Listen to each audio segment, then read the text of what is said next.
First of all, thank you for organizing this, and thank you for giving me the opportunity to introduce my good friend Tsgoyna.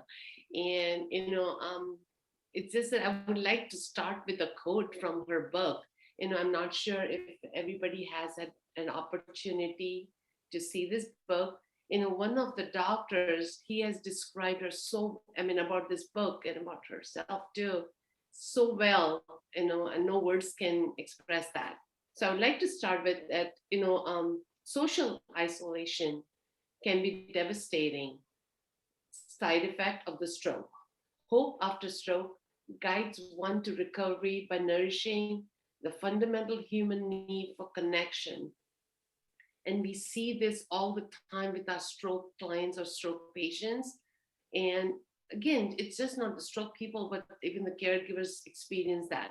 And so Goina has beautifully expressed this well and explained how we can overcome those things, face the challenges when we are addressing the stroke recovery. I'd like to, we have the flyers, we have her information, but, just giving a little background, she is a speech language pathologist, has a wealth of knowledge and a wealth of experience, when it comes to stroke recovery. She has more than 25 years of experience, and she has helped thousands of people transitioning from after stroke or brain injury to the next stages of their lives.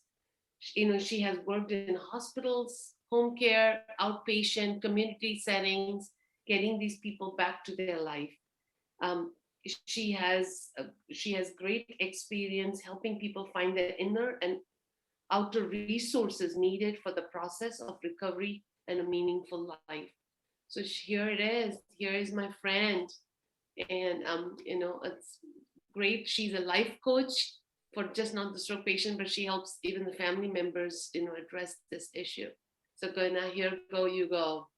Thank you so much for that introduction, Poornima. And, I just want to let our listeners know that I have been able to be blessed to work with you with several different patients. And when we bring our individual skills to group and to collaboration, there's just such great outcomes that take place. And that's one of the things that I'm going to be talking about. But what I really want to say today is the big picture, right? Stroke is a journey. It's an unplanned trip you didn't ask for, you don't have a map for, and you don't quite know how to get where it is that you're going.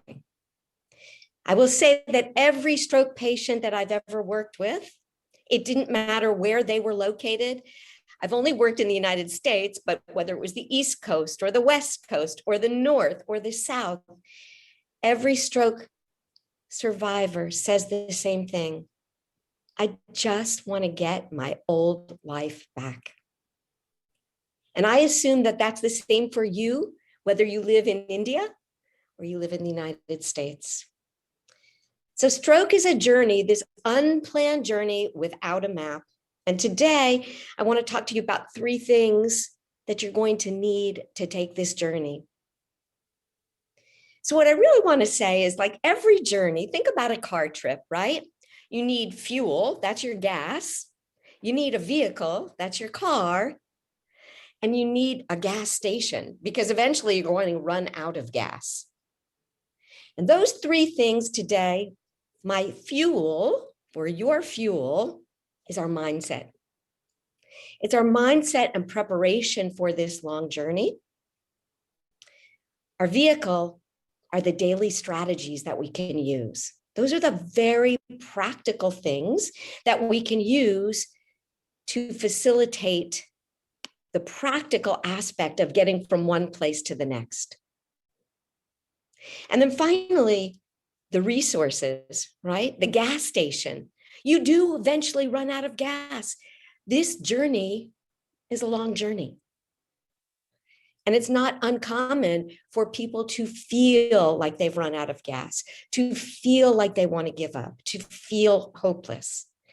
And I want to suggest to you that your resources, your support groups, your therapists, your outside resources are your gas station. So let's talk about the first one, the mindset. Now, this is where I really believe fuel is everything. Our mindset about recovery is enormous. I like to say if you're going on a long trip, let's say you're going from Mumbai to Delhi, you don't get in the car and immediately when you get to Surat say, are we there yet? Right? I know in the United States, our kids get in car trips and we're always saying, are we there yet? Are we there yet? Are we there yet? That kind of mindset ignores where we presently are. I want to tell you that I've worked with patients whose right now moment when I first meet them looks devastating. It looks impossible that they could get anywhere based on what they have at the moment. For an example, I worked with a man. He was a superior court judge. In this country, it's a very important position with an enormous amount of education that's required. He was a Yale graduate. In this country, that's a prestigious university. When I met him, I showed him 5 objects: a cup, a comb, a newspaper, and he couldn't name one of them. He couldn't even point to them if I said, which one is the cup? He couldn't name them. He couldn't point to them. He couldn't identify anything by action. And I looked at that man and I wondered myself, how will this man ever get back his old life? Now, I'm going to fast forward the story because 2 years later, after really rigorous therapy, and then all kinds of neuropsychological testing, he was actually able to begin working again in small increments with support. But eventually he went back to what we call the bench to practice as a superior court judge, and he practiced for another 10 years before he recovered. But let me go back to the beginning again. When he couldn't say a thing, when he looked at me with terrified eyes, and I had to say to him, we're going to get through this. Really not knowing 100% if that was true, but the mindset of belief that we were going to move forward. I'll never forget talking to his wife, probably 3 months after I had first seen him. And I was so excited to run to her and say, he pointed to 5 objects. And of course, for her,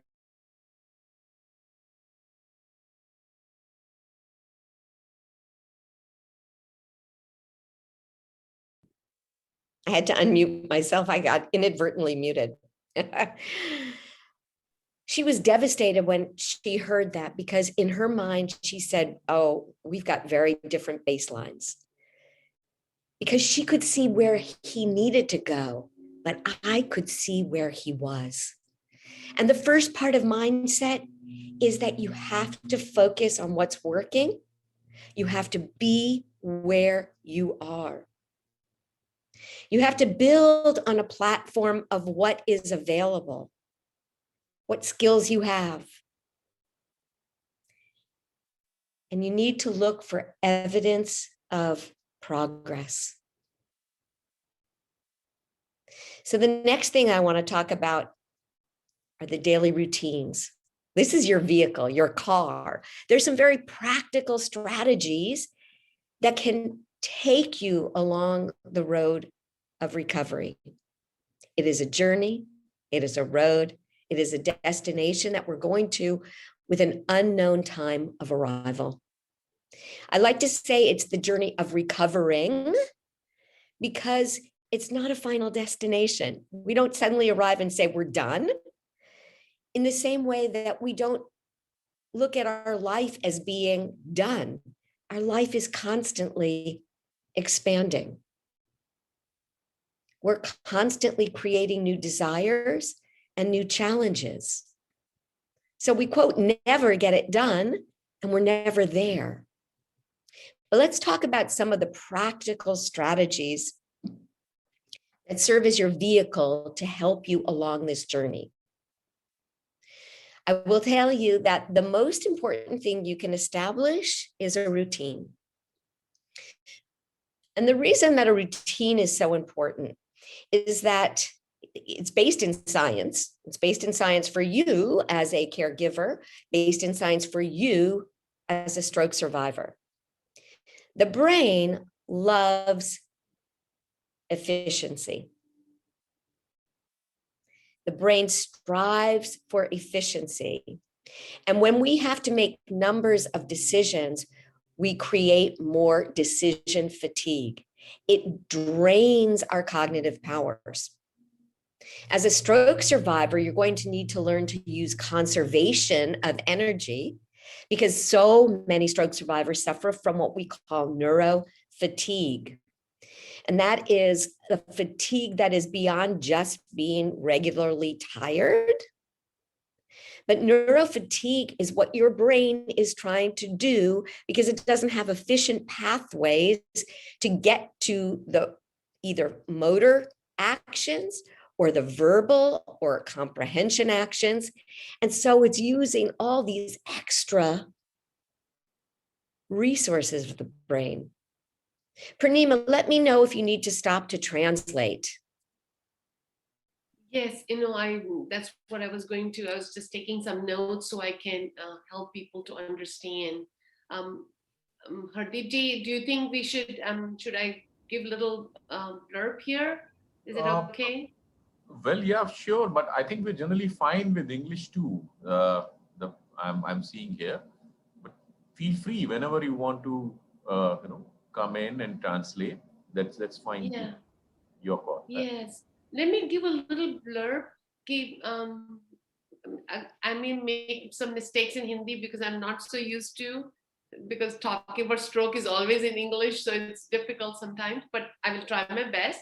Yes, so, do we have patients here or on the group right now? I'm seeing a mix, but mainly I'm seeing the caregivers. The caregivers, okay. Right. Okay, Right. and Mainly the yeah, caregivers I'm seeing. yeah. I'll just give a little blurb of what Tsgoyna just said it. ये अपना stroke की recovery एक journey है, एक सफर है, उसको पार करना है, और उस सफर के लिए हमें 3 चीजों की जरूरत पड़ती है। हम लोगों को समझो एक कार का एग्जांपल लें, वो एक अपना कार इज व्हीकल, कोई जो रास्ता है, वो जर्नी है हमारी, उसके लिए हमें गैस चाहिए, पेट्रोल चाहिए, और बिना पेट्रोल के तो गाड़ी चल नहीं सकती, और हमको रिसोर्सेज चाहिए, मतलब क्या जो सफर के सफर पार करना है, उसके लिए हमें लोगों की जरूरत पड़ेगी, मतलब resources is, how would you describe, as आजू बाजू के लोग हम लोगों को जो भी हेल्प कर सके, आपको साथ की जरूरत पड़ेगी, आप अकेले ये सफर नहीं कर सकते हैं। पेशेंट को भी जरूरत पड़ेगी और केयरगिवर को भी जरूरत पड़ेगी उस सफर को पार करने के लिए। तो दूसरी क्या स्ट्रेटजीज बता रही है सुगोयना, इसके हमको डेली रूटीन होगा। डेली रूटीन मतलब क्या, कि अगर आप सुबह को उठ के रोज चाय पीते हैं, नहा धोने का काम करते हैं, तो उससे क्या होता है, ब्रेन को अच्छा पड़ता है।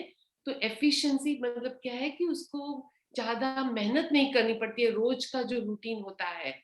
दूसरा क्या होता है कि स्ट्रोक की वजह से ब्रेन में जहां भी इफेक्ट हुआ है, तो हमारे दिमाग में काफी थकान लगती है, मतलब बीइंग टायर्ड, बीइंग फटीग। और ये एक पेशेंट की नहीं, मैं ये बता रही हूँ कि मैं भी 25 साल ऊपर से ये काम कर रही हूँ। मैंने देखा है कि एक भी पेशेंट ऐसा नहीं है जो बोलता है कि मैं थक नहीं गया हूँ। हर एक पेशेंट को थकान लगती है, क्योंकि रिकवरी में ब्रेन आगे पीछे से सब जगह से सोचता है। कभी कभी बोलने के लिए तकलीफ होती है, तो उसके लिए ज्यादा एनर्जी यूज करनी पड़ती है, कभी अगर हाथ या पाँव नहीं चल रहा है तो उसके लिए मेहनत करनी पड़ती है, तो ब्रेन थक जाता है उसकी वजह से। तो वो क्या होता है कि अगर रूटीन हो तो उसमें क्या है कि ज्यादा सोचना नहीं पड़ता है, तो ब्रेन को थकान कम लगती है। So I think, Goina, we can move forward. Okay. So I going hope back that to, is okay. Yeah. yeah. So I was able to understand some of what you said, mostly the English. But at any rate, those routines that are so important for both you as a caregiver, for minimizing fatigue and creating predictability, but for the stroke survivor as well. The routine helps build in not only predictability, but it aids in speech and language.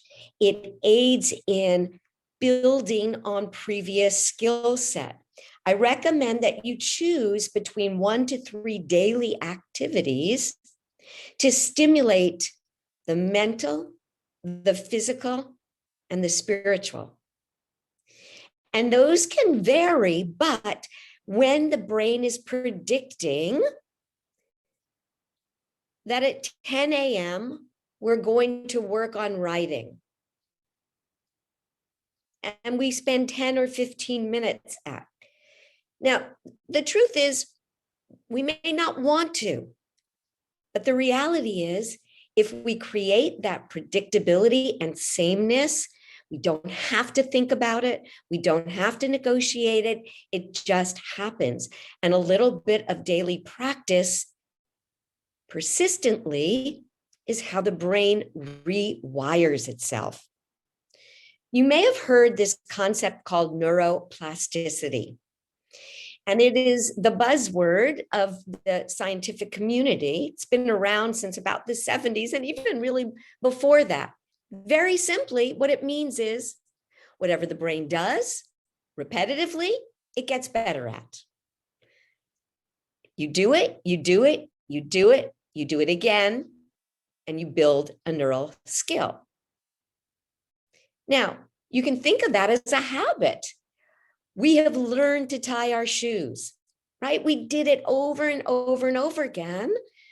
First, it was conscious. We had to remember you take one lace and then you take the other and you cross them. Well, after doing it thousands of times, we don't have to think about it. We can be talking while we're doing it. A habit is simply the brain's ability to do something repetitively and learn to process it. And that does happen with other skills. So neuroplasticity can work in your best interest, or it can work not in a good interest, right? The bad habit of getting passive and turning on the TV to just let yourself be entertained passively, or to sit in a chair over and over and over for hours at a time, does not build the neural pathway that you want. It builds another neural pathway, a habit that is difficult to overcome. So in this process of recovery, you have to think very consciously about what you want to create. And the best way to create improvement and recovery and to minimize the neuro fatigue associated with that is keeping routines predictable. I'm going to tell you things that are so simple that you're going to want to not like them. You're going to want to think they're just so simple. How could that possibly help? But the reality is that simple, repetitive things help. We have to make sure this person is hydrated. Do they have enough sleep? Do they have enough hydration? Do they have just enough stimulation, but they're not overstimulated? Those three simple things can make progress happen, or it can interfere with progress. Do you need to translate, or are we still good? You're on mute. little blurb. Thank you. I can do a I little think, blurb. yeah, It if was I can very just simple comment, and very. Poornima ji, I think it will be a good idea to translate. I've been thinking about it. Yes. Let us do that, because later on, I'm sure it will help others, when they see the video. So I think that will Okay. be good. Yes. Thank you. Thank you. बहुत simple चीज की कही है सुगोयना ने.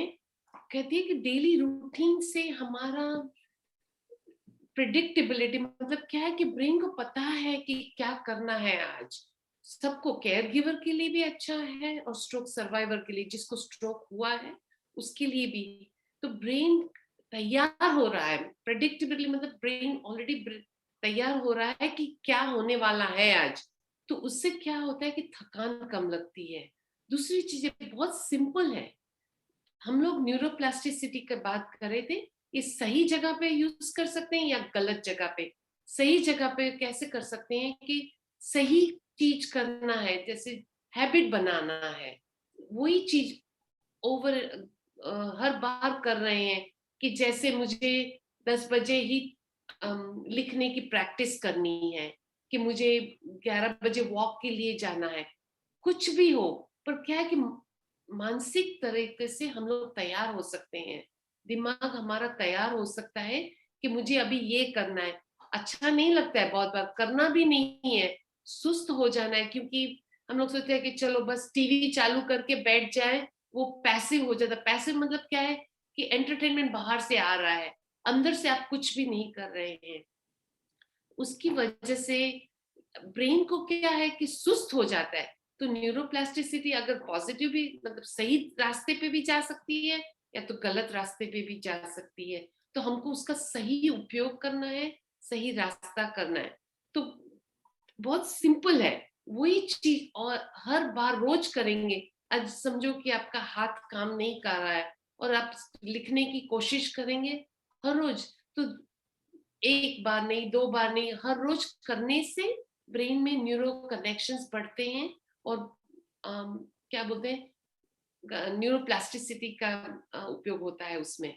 तो repeating over and over, like सगोयना said, ये एक ही चीज बार बार करना है, तो ब्रेन में पॉजिटिव इम्पैक्ट आएगा और पॉजिटिव रिजल्ट्स आएंगे. Thank you. Yes. So those routines are very important. And I will tell you that I have borrowed from your culture a beautiful routine that has actually been scientifically shown to help improve attention, memory, and attention is a huge aspect of stroke recovery. Attention is so critical to the development of any skill. And this is the practice of meditation, specifically the Kritan Kriya, the Satanama, that 12-minute practice, which can be modified lower. I started working with this as a result of some work from speech pathologists that were working with that. And I started to incorporate it in my own personal life. So meditation for me is a routine that I encourage for you as a caregiver. Talk about a mental fuel that enables you, but it's also been a proven scientifically based activity that can help a stroke survivor in improving focus and attention. So you can certainly Google the Kritan Kriya. There's lots of YouTubes about that. You already may know about it. Poornima, I don't know if you want to mention that. Yeah. Yes. I didn't get the name of the meditation practice. You're saying, how do you spell it? Kritan, Kritan Kriya. Kirtan Kriya. Oh, sorry, it's K-I-R. Yes, Kirtan Kirtan Kriya. Kirtan Thank you. Kriya. Yeah. Yes. बता रही हैं कि हमारे culture से उन्होंने कुछ अपनाया है, वो है मेडिटेशन.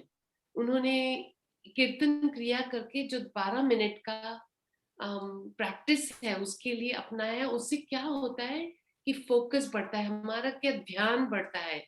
मेडिटेशन करते हैं तो ध्यान में और मेमोरी में, मतलब याद शक्ति ध्यान सबसे बड़ा, Tsgoyna, I say attention is the foundation skill for a brain. वो समझो कि पाया ही हमारा जो फाउंडेशन होता है, हम लोग घर बनाते हैं, अगर नीचे उसका पाया अच्छा नहीं हो तो आप ऊपर नहीं बना सकते हैं घर। पर फाउंडेशन इसके लिए फोकस, ये ध्यान बिल्कुल, क्योंकि क्या होता है कि ब्रेन यहाँ वहाँ जंप करता है मंकी की तरह, बंदर की तरह हमारा दिमाग all the time it's jumping everywhere, मतलब कूदा कूद कर रहा है। तो ध्यान करते हैं, मेडिटेशन करते हैं, उससे फोकस बढ़ता है, ध्यान बढ़ता है, उसके हिसाब से याद शक्ति बढ़ती है।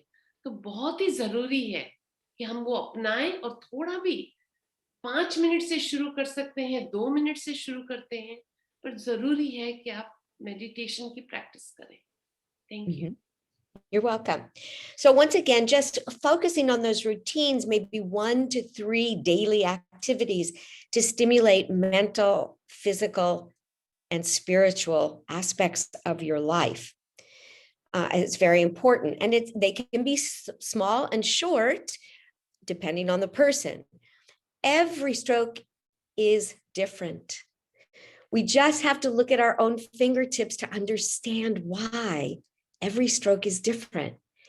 Every fingerprint in this world is different. That means every brain is different. And depending on so many factors of what it started with, as well as where the damage was, and all those other factors make it difficult to give you a specific answer as to how to recover specifically. So we have to work with the person. We have to look at what is working, create those daily routines. And now I'm going to talk about the third part of this journey. So we've talked about the fuel, which is our mindset, our belief that a person can improve, a belief that there is growth that's available, right? The second one was our vehicle, and that was the daily routines or the practical strategies that we use to get on the road. So we've got our fuel, we've got our car, our vehicle. And the third thing is that gas station. Those are those resources that I want to talk about. You might want to set that up, Poornima. Yeah. Thank you.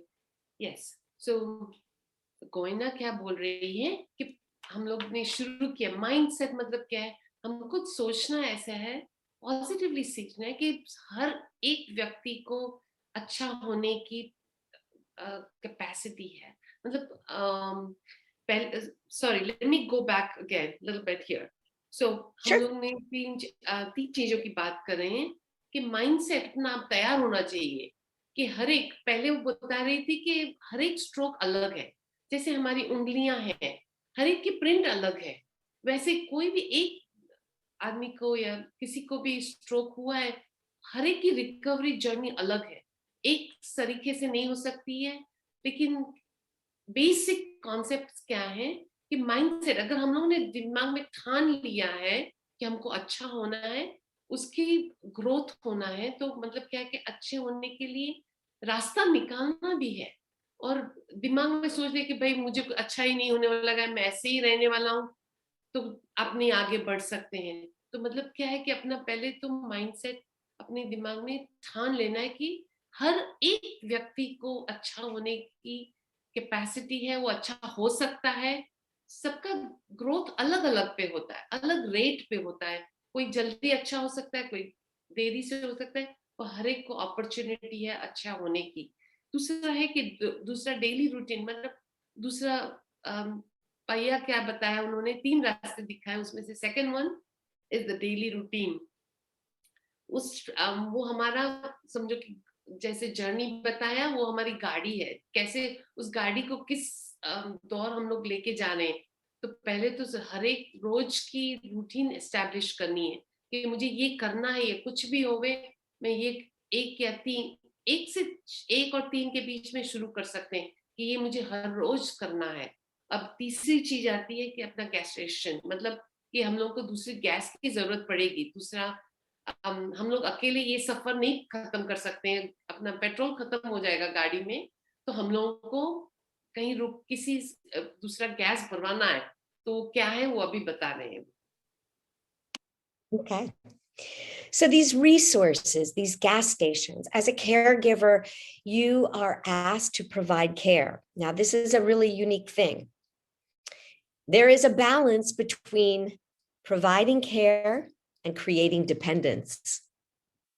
And we have to really guard against over-giving, over-caring, overdoing for the person.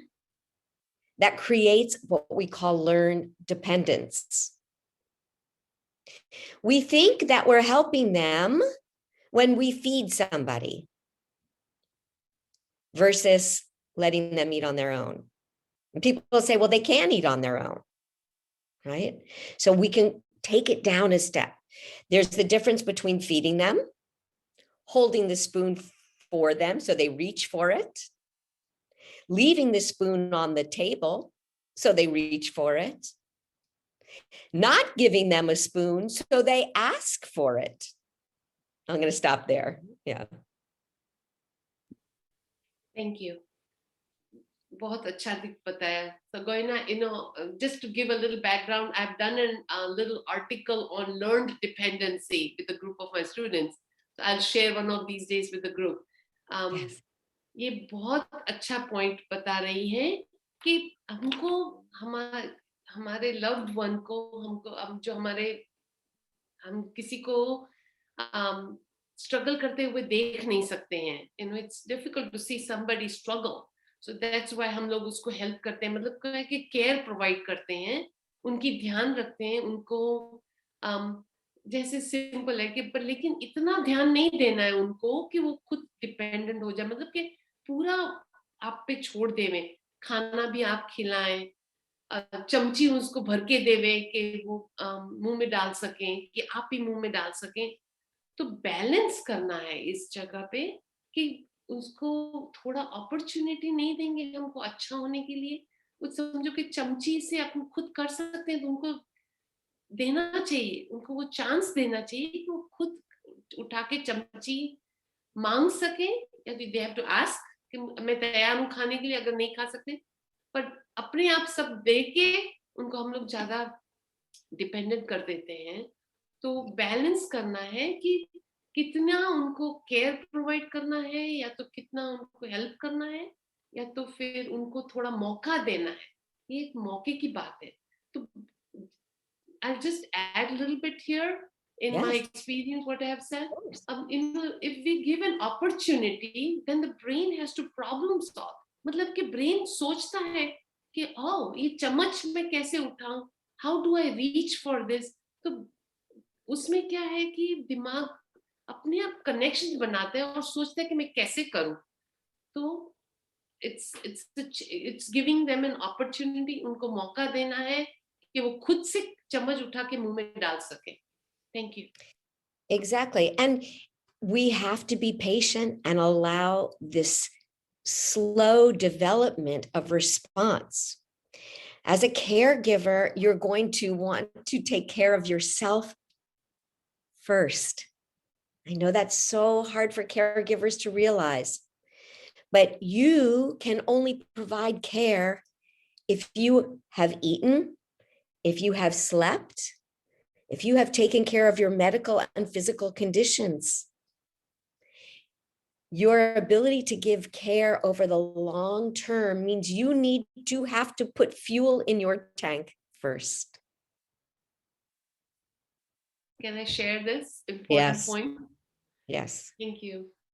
यहाँ जो caregivers हैं, मतलब क्या है कि जो patients की ध्यान रखते हैं, उनको खुद को पहले अपनी ध्यान रखनी है, क्योंकि आप अपनी ध्यान नहीं रख सकते, अपनी ध्यान बहुत ही तकलीफ होती है, क्योंकि इसे लगता है कि पहले मैं वो पेशेंट का ध्यान रखूं, मेरे हस्बैंड, भाई बहन जो भी है, माँ बाप, जिसको भी उनकी ध्यान रखनी.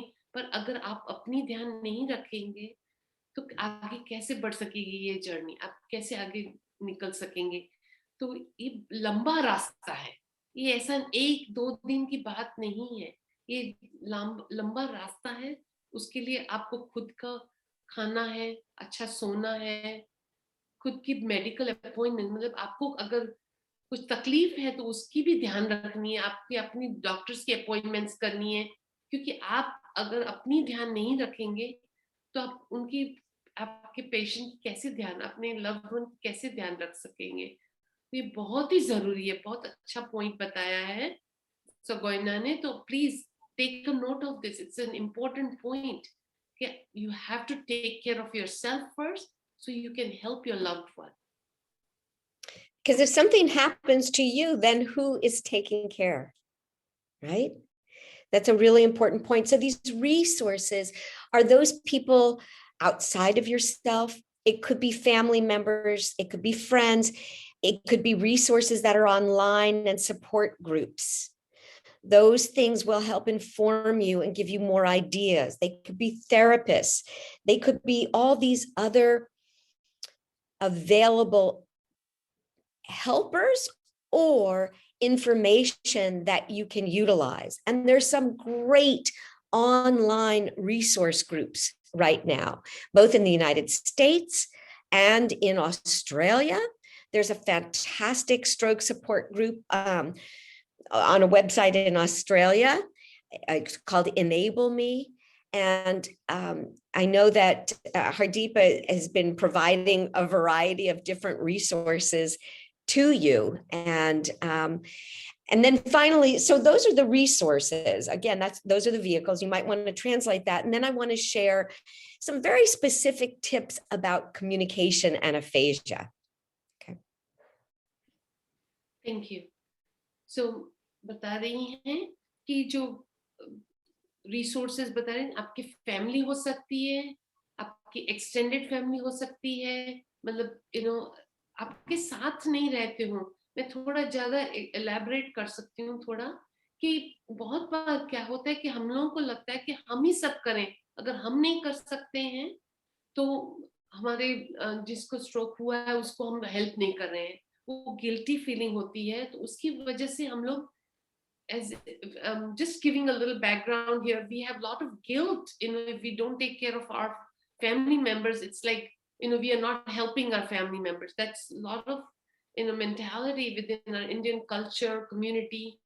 So I just want to elaborate a little bit here, saying that किसी को मदद मांग, किसी को पूछते हैं कि प्लीज आप मुझे हेल्प करें, उसमें कोई गलत नहीं कर रहे हैं आप।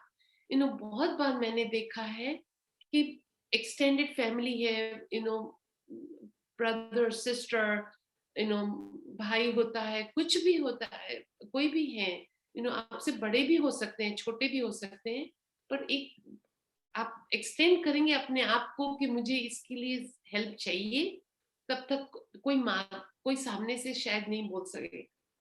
बहुत बार ऐसे लगता है कि हम मदद मांगते हैं तो उसकी वजह से हम छोटे हो गए। नहीं, बिल्कुल नहीं, हमको सपोर्ट की जरूरत पड़ेगी, क्योंकि ये लंबा सफर है, लंबा रास्ता है। आप अकेले करेंगे तो क्या है कि उसकी वजह से आप डूब जाएंगे, और ये नहीं करना है। तो जो भी आपको है, फैमिली होता है, फ्रेंड होता है, ऑनलाइन कितने रिसोर्सेस है। सगोयना ने बताया कि ऑस्ट्रेलिया का ग्रुप है, हरदीप जी यहाँ बहुत अच्छा सपोर्ट ग्रुप, ये प्लेटफॉर्म बनाया है, तो बहुत सपोर्ट अवेलेबल है, but we have to reach out. हमको देखना है क्या मिल सकता है, हम लोग क्या कर सकते हैं। बहुत बार है कि कोई आदमी रख सकते हैं, अगर केयर गिवर रख सकते हैं, तो 2 घंटा भी आपको ब्रेक मिले तो बहुत अच्छा होता है। 2 घंटा भी आप पेशेंट से दूर हो सकें और अपना खुद की ध्यान रख सकें तो बहुत अच्छा पड़ेगा। Thank you. Yes. So just in closing, I want to review a little bit. We talked about the mindset. The mindset is being your fuel. And that concept of, are we there yet? Look at what is working. Look carefully for evidence of progress. And that will help fuel this long journey. The second thing for the journey is the routines. That's your vehicle. Create those routines to allow predictability and less neuro fatigue, less decision fatigue for you as the caregiver, and more predictability and more growth opportunities for the stroke survivor. Finally, seeking out resources, whether it's online resources or information to help you learn new strategies, or whether it's people to help support you, where you have to know that you as the caregiver must take care of yourself first to provide long-term care for your loved one. Recovering from stroke is a journey, and you're going to need those resources. Check your thoughts, utilize practical strategies, seek resources, and keep moving forward. I will say that hope is available to you. Recovery is possible. And don't believe what the doctors say at the 3-month mark that this is as good as it gets, because the brain continues to grow the more you stimulate it. I'd like to share with you, I don't know if you want to translate that, and then I'll share these aphasia tips. Yeah, I think I have repeated few times, so I think we are Okay. okay with that. But I'll just Okay. add one, that the tip that you just talked about, the doctor. The doctor, exactly. Yes, I just want to add that part. क्या बता रही हैं कि doctor बहुत बार कहते हैं कि 3 महीना है हुआ और आप अभी तक अच्छे नहीं हुए, मतलब ऐसे ही रहने वाले हैं। बिल्कुल गलत बात है। रिकवरी मतलब अच्छा होना हमारे हाथ में है और आप आगे बढ़ सकते हैं, और 3 महीने की कोई टाइम लिमिट नहीं है, वो तो इयर्स, सालों तक रिकवरी चालू रहती है। अच्छा होने का पोटेंशियल हर एक दिन है। जितना जस्ट 2 चीज बताना चाहती हूँ कि आप देखिए कि मैं आज ये कर सकता था तो कल क्या कर सकता हूँ, वो दैट इज द एविडेंस। मतलब क्या है कि एक दिन में आप नहीं देखेंगे प्रोग्रेस, पर आप 1 महीने पहले देखिए कि आप बैठ नहीं सकते थे, अभी आप बैठ सकते हैं। आप हाथ नहीं उठा सकते थे, आप हाथ उठा सकते हैं। आप खुद खाना खा सकते, 1 महीने पहले आप खाना नहीं खा सकते थे, 3 महीने के बाद आप खुद से खाना करते हैं, 2 शब्द आप बोल सकते हैं। तो वो सब छोटी-छोटी रिकवरी है, मतलब छोटे-छोटे प्रोग्रेस होता है, उसको पॉजिटिवली देख के आगे बढ़ना है। Thank you. Okay. And I'm happy to share. I don't know whether you need to give me permission to share the screen, my screen, or whether you have the aphasia tips that you could share directly from your screen. I think I will give you the permission, Tsgoyna. Just Okay. give me a minute. Yeah, just give me a Okay. minute.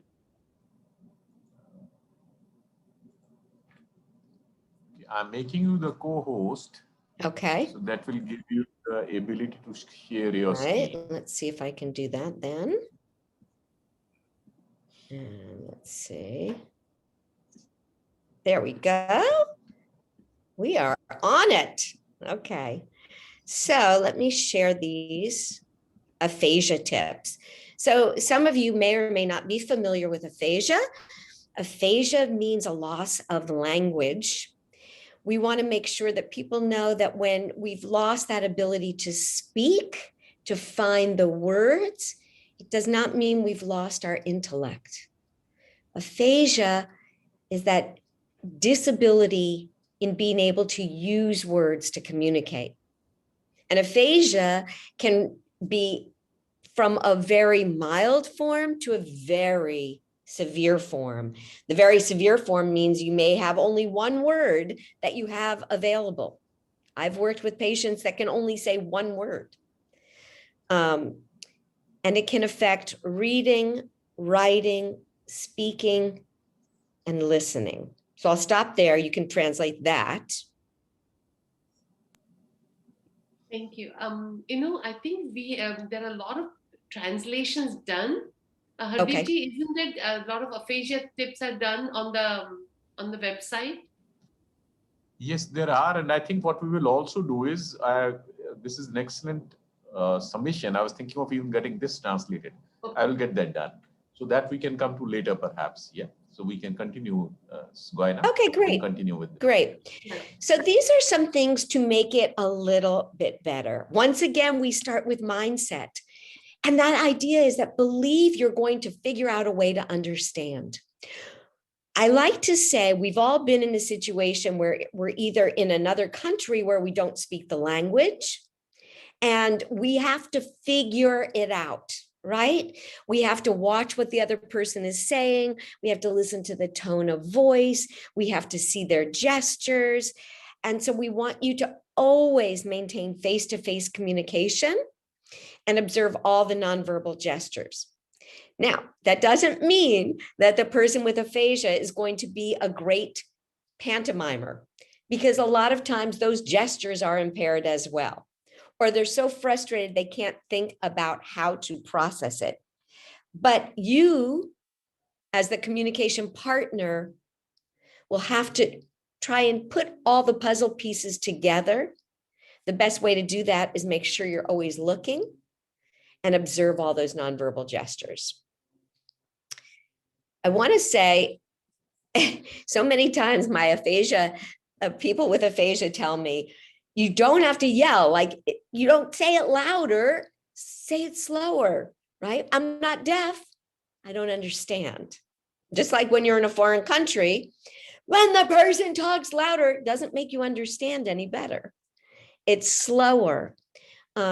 Decrease the stress by allowing more time for the person with aphasia to respond, and slow down your language as you communicate with them. Pause, chunk statements and questions. Don't give a whole long story. Give little bits of information. I think it's very helpful to give choices, either with visuals like objects or pictures. For example, we can help avoid confusion with yes or no in a more practical way. Do you want cereal or eggs? Right? Sometimes that can help. Versus, do you want to go outside now? A lot of times people with aphasia say, mix up the yes and no. Do you want to go outside or shower? Again, try and use a written word, a picture, a prompt of some kind, and then encourage a response of that person being able to say back what it is. When we close the communication loop, we help them understand that we've understood them. Oh, you want a shower. Okay. I say that it's important to give names, use names instead of pronouns. When we're speaking, it can be confusing to say he and she and they. So we want to use names. Poornima, Hardeep, Joyce, instead of did she come to the party? Did Poornima come to the party? That kind of thing. Why can't I get my, trying to find out why I can't, hold on, let me see if I can scroll my presentation. I'm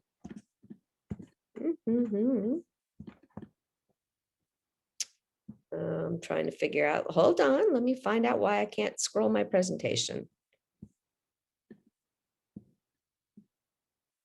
Let's see.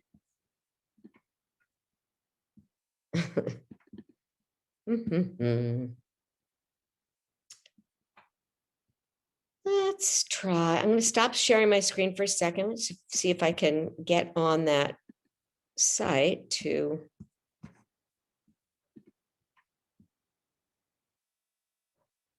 Let's see if I can get there.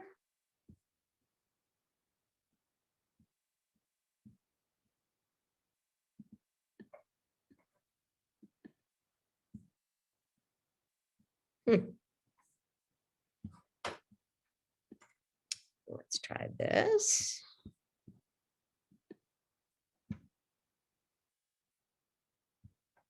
Technical difficulties. Let's see if we can do this. Wow.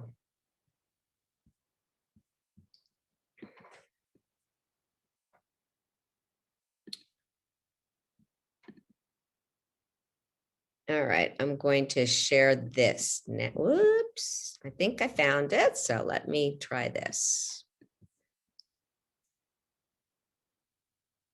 I'm going to share my screen. And here we go again. All right, there we go. All right. So gestures, drawing, and guessing. It is very helpful to sometimes provide a pencil and a piece of paper. I have seen people with aphasia be able to self-cue by sometimes they can write a single letter of what they want, not always. Sometimes they can write a word, or sometimes they can draw a picture.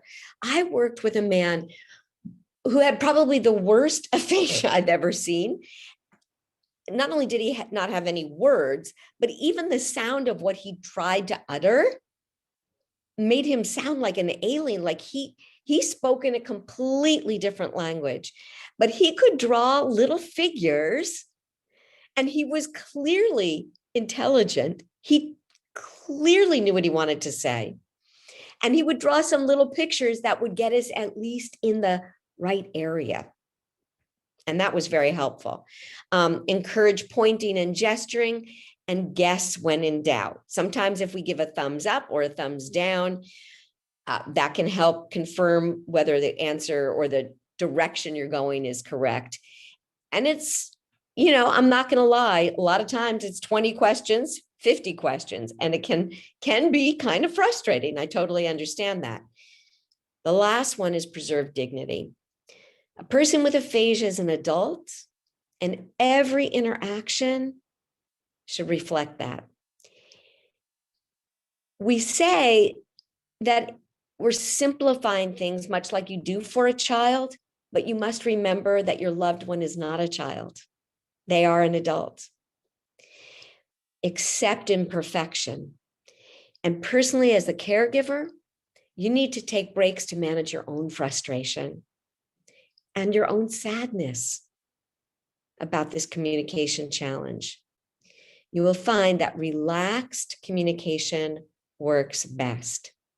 Even in that moment just a second ago, when I was struggling with finding this form, as my stress level increased, my brain ability to solve problems decreased. So I had to just really manage my own self, my own thoughts. And that's going to be very important for you as a caregiver. Take breaks. You need to take breaks. They need you to take breaks. I'm going to open it up to questions now. It's been my privilege and honor to share this with you, and I'm happy to answer to the best of my ability any questions you might have.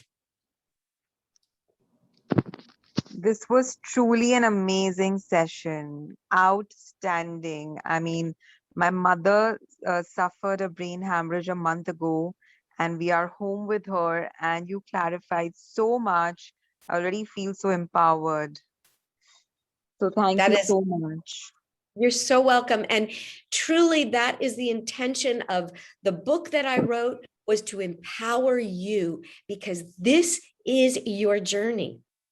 I'm just a guide, but this is your journey. And when you are empowered to ask questions, to feel hope, you can refuel yourself. So thank you so much for sharing that. Can I just interrupt a second? She has, Tsgoyna has a book on Kindle also. This is the book, and right now she has it at a discounted price on Kindle. At $2.99, I was able to lower it down to $2.99. Yeah. Oh wow, that's awesome! Thank you. So yes, it's available on Kindle right now on Amazon for $2.99. It's normally priced at $7.99 US. So please take advantage of that now. There's color pictures in it, lots of questions and answers, and it really is formatted for like what happened, what's now, and what's next. So all these stages from hospitalization to the longer term. Tsgoyna, can I ask you a question? Sure. So my mom is 60 years old and she's been diagnosed with Broca aphasia. Mm-hmm. And she is saying a lot of words, which make a lot of sense, but sometimes she says words which we don't understand. And then she tries to give up because she's like, oh my God, you guys don't understand. Like, it's too much effort. So, how do I get her to get her speech going? Because that is the most frustrating part for her. Yes. So Broca's aphasia is where she's having difficulty finding the words, and sometimes she'll use words that don't make sense. And I will tell you, from her point of view, she's making sense in her head, and all of you are just hopeless. Ah, That's what I hear my patients tell me. It's like, it makes perfect sense in my own brain, right? right. So, taking a break for a second, trying those categories of, are you talking about this? Try to see what preceded the conversation. Like, was it related to something that was happening right then? Or is she talking about a past event or a future event? You're going to have to play a lot of questions around that. Encourage her to see if she could do some writing. And I'd say remind her that it's frustrating, that you're trying your best, and that we'll talk about it again when we're maybe more relaxed, but like recognizing when you get to the frustration level and then giving up. If you could give me a maybe more specific event where maybe you even figured it out, could you try and share something like that? Right. So, we were playing a game of 1, 2, 3, 4, 5, where she was supposed to say 5. We all 5 of us were sitting. But she just could not say 5. She was going on and on saying either 8 or 10 or 6, but 5 was not coming out of her mouth. Mm-hmm. And yeah, right. And that's so frustrating for that person because they are reaching for the word, but not getting the correct one. yes, Right. yes, And was yes. she aware that she was not getting the correct one, or did she think she was? We made her feel that she was correct, that she got it. Like, we didn't make her feel that she was wrong because we didn't want to demotivate her. Right, right. And, again, we might get her to gesture with her hand or point to a number or look at it. Sure. Yeah, that's a good. And here's the good news too. She's 1 month post-stroke. Yes, yes. So she is in a period of time, what we call spontaneous recovery. This is where the most amount of because the brain is healing. Think about it. If you get a scab on your arm, right? Like, or you get a cut, well, then the skin starts to heal. You get a scab and eventually the scab goes away. That's taking place inside the brain. The brain swelling is going down. The fluids are being absorbed and toxins are being removed. So she's going to have this period of spontaneous recovery, which typically lasts about 3 months. And 3 to 6 months, actually. That's what you'll see the most amount of recovery. Keep working in that. It's the subacute phase of recovery. That's the prime time for really rehab. So just keep encouraging her along the way that's going to get better. And have her write it, have her speak it. You might try and record it, see how she's listening to it. But it sounds like you're doing many of the right things, but recognize that this is a period of spontaneous recovery. Thanks so much. That's very encouraging, Tsgoyna. And just one last thing, sorry. Sure. Physiotherapy we're doing for her thrice in a day. 3 times. There are 3 physiotherapists who come to train her. But she gets exhausted. She's fatigued. After 1 week of continuous physiotherapy, she gave up. For 2 days, she didn't want to see anybody. So my question here is, do we still push her because it's important? Or do we give her the break when she says, I'm done? Like, where is the line? Like, how do you judge that? That's such a great question. There's always that question of balancing fatigue against pushing for progress. And certainly limiting, if 3 physiotherapy sessions in a day is kind of overwhelming, can we limit it to shorter sessions?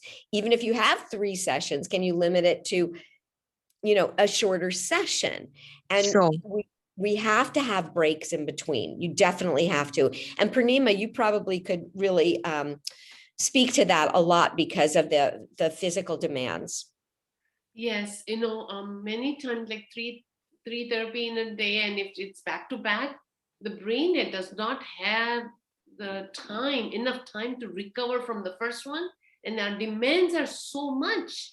If our demands are too much, it's difficult for the person to meet, and then they shut down. So we don't want to increase the demand so much or expectation so much that they can fatigue that much.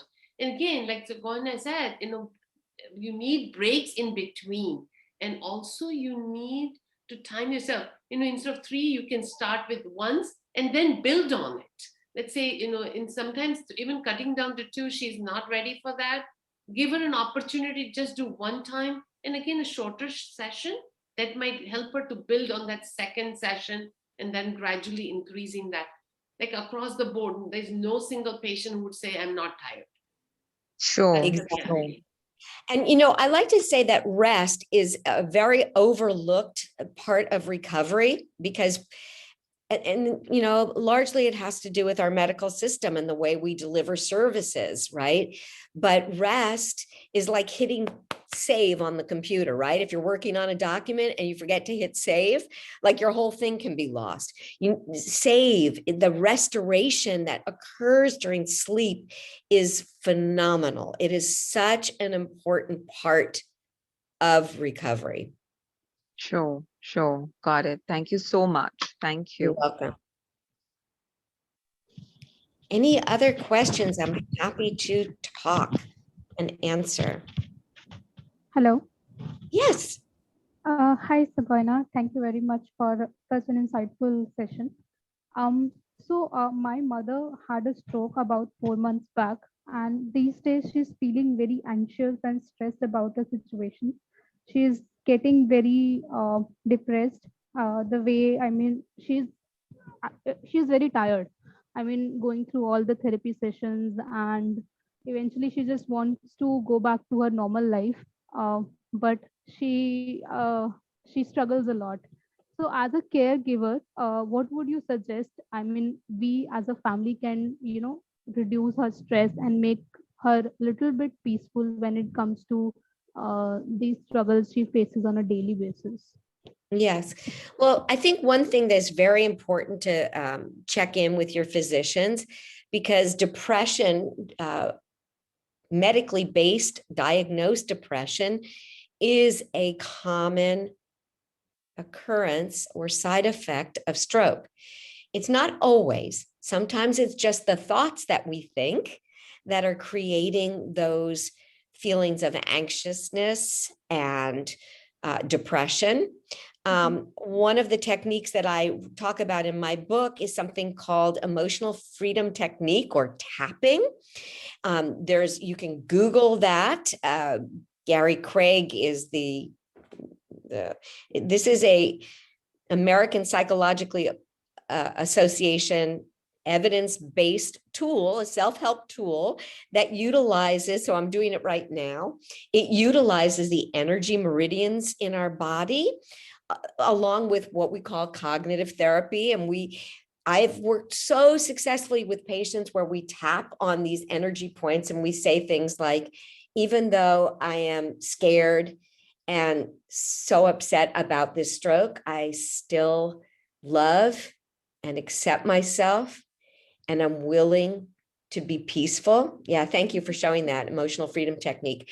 And then we do these tapping things. What happens, the tapping, and I always like to do, what are the non-medical things first, but we always need to check in medically to see if this is really a medical diagnosis, because I don't want you to overlook that. Some people do benefit from medications that can help them with anxiety and depression. But these self-help techniques additionally add to that. And what EFT does is, if you think of your neurological system, we have a stress response and we have a relaxation response, like a teeter-totter, right? When one goes up, the other goes down. So when we think stressful thoughts like, I'll never be better, I can't do this, I'll never get my old life back again, I'll never be able to speak. Of course, those thoughts create enormous stress in our body and sadness.